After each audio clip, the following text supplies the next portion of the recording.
Welcome to Talaterra, a podcast about freelance educators working in natural resource fields and environmental education. Who are these educators? What do they do? Join me, and let's find out together. This is your host, Tania Marien.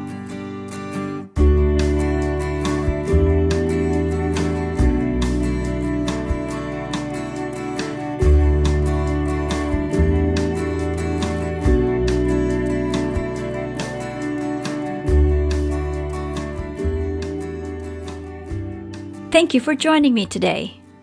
Today I wanted to take a moment to touch upon the topic of climate change. I subscribe to many publications and to many newsletters from many different sources, and articles about climate change appear in my box regularly. Recently, one article in particular stood out.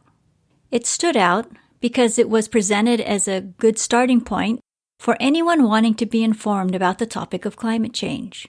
The article is titled, "A Learning Pathway to an Integrated Approach Involving Natural, Applied and Social Science, Humanities and Art to Face Climate Change."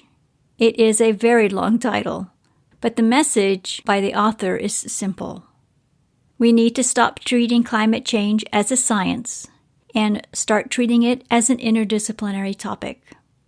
The author of this article is Stephano Alessandri, from the University of Florence in Italy. He works in the Department of Statistics, Computer Science, and Applications. His article stood out because it was written for non-scientists and students, and scientists whose fields do not involve the study of climate. He presents his article as an overview of a very complex topic. You'll find a lot of information in this article, information that will make lights go off in your head. You'll read things that make you think, I could use this information in this program. You'll also read things that'll make you think, this explains what I keep hearing on the news. In this paper, you'll find information about the warming of the atmosphere, the warming of the land surface, and the warming of the oceans.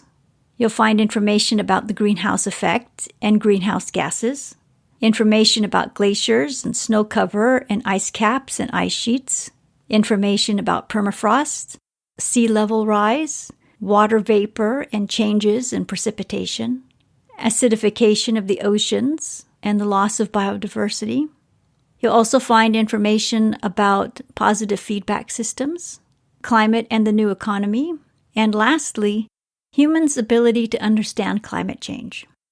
In the section about humans' ability to understand climate change, Alessandri emphasizes his main points, that scientists need to stop talking to scientists, and that scientists talking to scientists doesn't solve anything. They need to be talking with other people. Alessandri's point is that climate change isn't a topic for scientists, it's a topic for people in all disciplines. And it's only through collaboration with people in other fields that we can make a difference. He also explains in this section that the public needs to get involved. But how can you get the public involved? How do you communicate climate change? And is there a guide about communicating climate change specifically for environmental educators? Yes, there is. And I have one you'll like, but you'll have to wait for this one. Stay tuned for more information and for my conversation with the author of this guide. In the meantime, go to the Journal of Sustainability's website to download a copy of Alessandri's paper.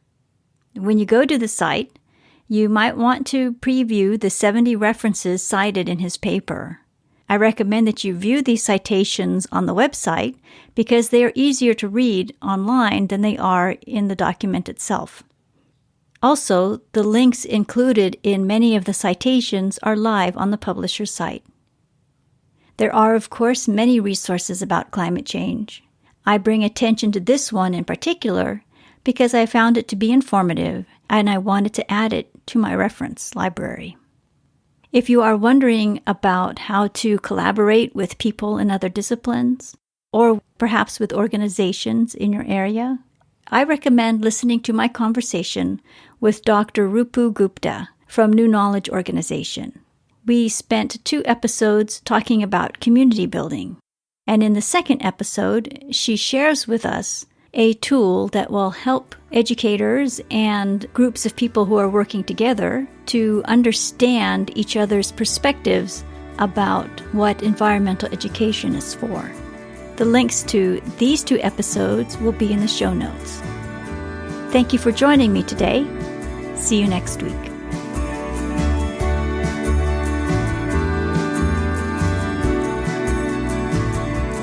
Talaterra is a podcast for and about independent educators working in natural resource fields and environmental education. If you enjoyed this episode, please share it with friends and colleagues. Thank you so much for joining us today. This is Tania Marien.